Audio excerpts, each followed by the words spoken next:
Hello and welcome to STARCAST from Planet Waves. My name is Eric Francis Coppolino, host of Planet Waves FM and the author of the Planet Waves horoscope, both currently on a short hiatus. Thanks for joining me. Today's edition is for Friday, the 9th of June, 2023. We begin with the moon approaching in Pisces, the moon approaching an aspect I have not mentioned yet, a really kind of cool aspect pattern, and that is the sextile between Saturn and Jupiter. It's actually Jupiter sextile Saturn, 60 degrees. We've got the two biggest planets in balance. That's quite rare to happen. These sextiles are, they're not as rare as squares, but they are kind of rare, and you just don't see Jupiter and Saturn in a sextile very often, and it happens that they are right now. That slowly will come into exact focus over about the next 10 days, but it's quite strong at the moment. Now, the Pisces moon approaching a sextile to Jupiter, that is friendly, that is helpful, that has some buoyancy to it, except that right after that happens, a little bit later on tonight, the moon will make a conjunction to Saturn. So that, depending on who you are and what you're doing and the state of your life, that will either have the sensation of heaviness or a let's get down to business. It could be a little bit of both. Moon Saturn is very good for business-related activities. It's a little tricky for emotional experiences and for maintaining that buoyancy that will definitely be present with Moon Jupiter. And then so I would suggest that you wrap up business early today. Get your responsibilities out of the way. Get it while the getting is good, and then by the time the moon makes its conjunction to Saturn later on tonight, little before midnight Eastern time, you will be clear that you don't have anything special left to do. Now, the moon is heading for last quarter. Remember, a week ago we had the full moon in Sagittarius, and so now we are at last quarter. That takes place on Saturday. That is moon square sun last quarter. Last quarter usually feels pretty good. It's a good balance to have the moon and the sun in a 90-degree angle. That tends to feel good. There is, however, a little, let's say, trigger warning in there, and that is that at the time that the moon is square the sun, it will also be conjunct a centaur planet called Nessus. The centaur planets are all kind of the godchildren of Chiron, and they all represent matters of deep healing.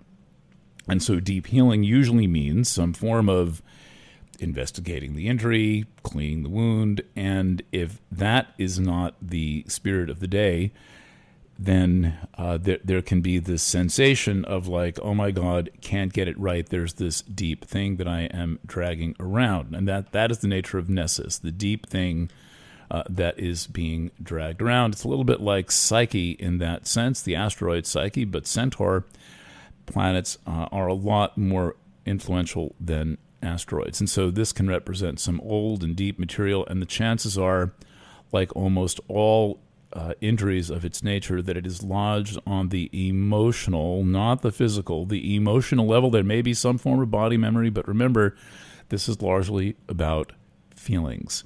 And so when Nessus is present, the first thing to do is to take personal accountability. And remember that your life is your life. And in the immortal words of, I guess it's an offshoot of, I can't think of the original, Au revoir Simone. And I think Nice as Fuck, a kind of an offshoot of Au revoir Simone, has a song called Only You Can Make You Happy. And so with Nessus, that is essential. Only you can take the lead in your healing process. And so Nessus is all about where the buck stops, and the buck stops with you. Sunday on the 11th is an interesting day. Generally, two planets change signs at once. First, Pluto retrogrades back into Capricorn. So we've now experienced between March and May, late March, I think, so like all of April, all of May, so a little under 3 months of Pluto in Aquarius, the first test run of Pluto in Aquarius. Note the incredible, ridiculous amount of news surrounding artificial intelligence around the time that Pluto has been in Aquarius. Just 3 months.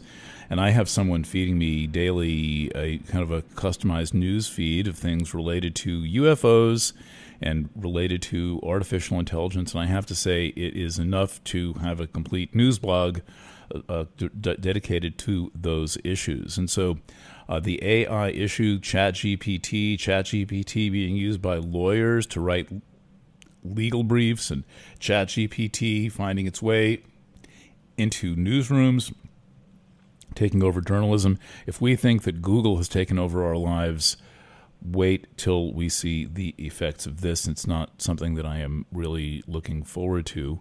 It just seems to be one kind of crisis after the next involving the implications of artificial intelligence. And as I've said many times before, all of COVID, the entire COVID scenario was driven by artificial intelligence. No one but me is talking about this.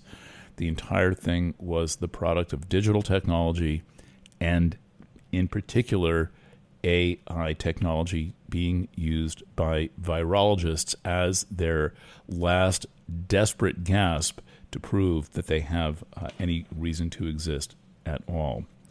So Pluto is going to back into Capricorn. That is going to be interesting. We will have Pluto moving retrograde in Capricorn through the anaretic degrees of Capricorn, repeating the United States. Pluto return. It's going to go right over the U.S. Pluto again.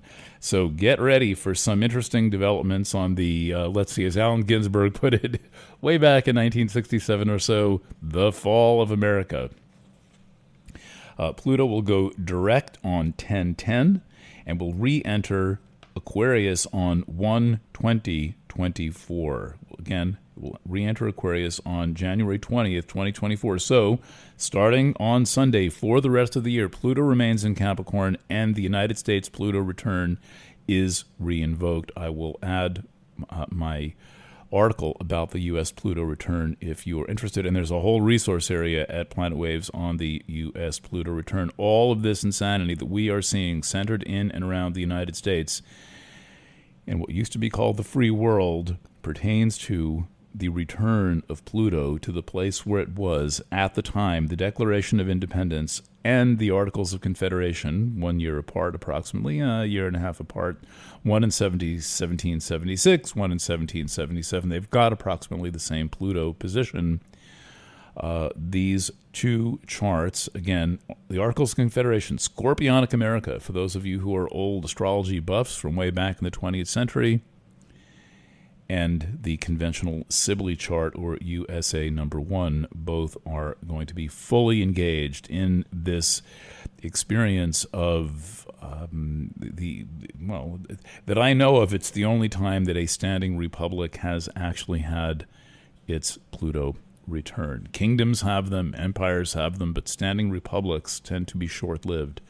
And so we are having that right now. Okay, so other things going on in this chart. At the moment, Venus is in direct motion. It is making its first of a series of squares to Jupiter. Mars is also a square Jupiter, but that's a separating square. That's already happened. The Venus square Jupiter aspect is developing, and then next month Venus will station retrograde and make another square to Jupiter, and then station direct in the fall and make a third square to Jupiter. So there is the element of attention seeking with Jupiter in Leo. There is the need for some grounding around the issue of self-esteem. That is generally not a very well understood subject. Self-esteem, self-respect, I tend to think of them as being very similar things. whatever you understand the best. Now, one interesting fact of the astrology right now, and this is getting a little bit subtle, but it is looking right at us, is that Venus is at a 90-degree angle to the lunar nodes. That's also called Venus square the nodes, or Venus at the bending. A planet square the lunar nodes, these mysterious things that indicate certain behavior of the moon, including the eclipses of the moon and the sun, are some of the most powerful influences in astrology. They're also among the most misunderstood influences in astrology. And when anything is square the lunar nodes, that is the thing that must be addressed. And it turns out that one of the rulers of the nodes, the North Node is in Taurus, hence the North Node is ruled by Venus, is square the lunar nodes. That is a skipped steps condition. It is a caution to not skip the necessary steps on the way to getting where you're going. Don't cut the line. Don't try to get a job that you're not qualified for. Don't buy a house that you're not qualified to pay for. This is really about respecting the order in which things are done and making sure that you have the necessary preparation for what it is that you want to do. Digital conditions are very hard on this matter of preparation, or what sometimes manifests as acquired knowledge. People do not enjoy learning under digital conditions, and those who have done the most learning are instantly obviated by Google experts, people who think they're experts when they read the results on the first page of Google and don't read the articles that are connected to them, much less the sources and the footnotes. And so that, too, is a form of a skipped step, this refusal to honor acquired knowledge in either direction. This is a recent revelation. I've known for a while that digital conditions were hard on those who had acquired knowledge previously, the long way, the hard way, through experience, through study, through learning, because AI makes it so easy to say, well, I know more than you, and I've got 50 other viewpoints than you have, except that digital is also hard on the acquisition of the cultivation and development of acquired knowledge, because it's like, well, why bother when I can just type it into ChatGPT? I have to say, with ChatGPT, the funniest story I read about that ever was the one where an attorney attempted to have ChatGPT write a legal brief in one of his cases, and the AI program not only made up a bunch of horseshit in the brief, but it created non-existent cases that were cited as case law. Any legal motion has to cite precedents. You have to say, I'm arguing this because the courts have decided it previously, or the Constitution says that, or whatever it may be. There are almost always citations in legal briefs, and ChatGPT made up all these phony cases that didn't exist. Yes, this is where we are heading. It is not artificial intelligence. It is artificial idiocy. I think I have no other special comments to make about today's astrology, except to say that the North Node remains in the discovery degree of Chiron. The only two people on the planet who care about that, or probably have noticed, are me, my old friend Barbara Hand Klaus. So the Chiron discovery degree is activated. The planet Venus is square the Chiron discovery degree. So that's kind of like a little bit like being square Chiron. I always think of the discovery degree of Chiron as a stand-in for Chiron. And what Barbara Hand Cloud, it's a very interesting article in the book Chiron, Rainbow Bridge, on Venus square Chiron. And that is about the use of alternative sexual orientations as a way to dodge the matters of male-female polarity. We see a lot of that going on right now, so it is in some ways one of the central emotional and social healing issues of our time. I have a couple of new publications, well, video, multimedia type of things. I have posted two things to the Planet Waves YouTube channel. One of them is a test video. I was partly testing the camera and partly testing my theory. about the very basics of reading a natal chart. This is the first mini class in the Astrology Student Union series from Planet Waves. And then additionally, over the weekend, I think maybe on Saturday of last weekend, I posted a conversation with a guy named Mark Stallman, and this is on the spiritual impact of full digital conditions, a topic that I will be talking about quite a bit.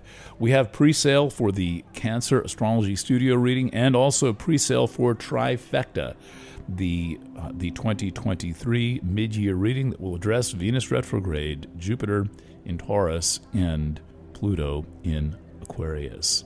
Signing off from Kingston, New York at 11:01 a.m., I'm Eric Francis. Thanks for listening. Thanks for reading Planet Waves. Thanks for your business and your trust. Stay in touch.